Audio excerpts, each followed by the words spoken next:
কৃষ্ণনগর উত্তর বিধানসভা থেকে সোমনাথ দত্ত বিপুল ভোটে জয়লাভ করবে। এদিন কৃষ্ণনগর সিএমএস হাইস্কুল থেকে ভোট দিয়ে বেরিয়ে এমনই দাবি করলেন বিশিষ্ট সমাজসেবী অভিনব ভট্টাচার্য।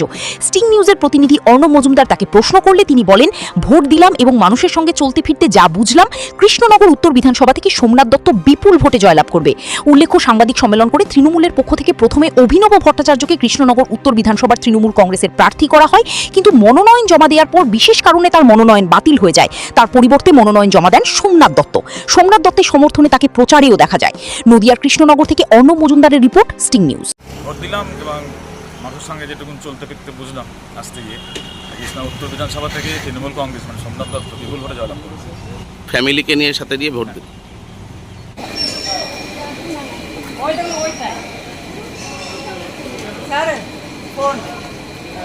अंदर अलाउड नहीं है। हम नहीं है।